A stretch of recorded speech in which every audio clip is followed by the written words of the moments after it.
আস্তে করে এটাকে আমি ছেড়ে দেব তেলের মধ্যে। তেল কিন্তু একদম হালকা গরম আছে, আর হালকা গরমেই কিন্তু এটা দিতে হবে।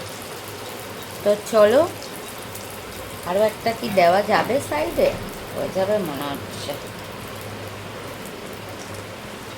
তো দুটো আমি দিয়ে দিলাম। গ্যাস দেখো একদম হালকা আছে দিয়েছি। তো সাইডে যদি জায়গা হয় আর একটা দিয়ে দেবো, কেন আমার তো তাড়াহুড়ো আছে, তোমরা জানোই।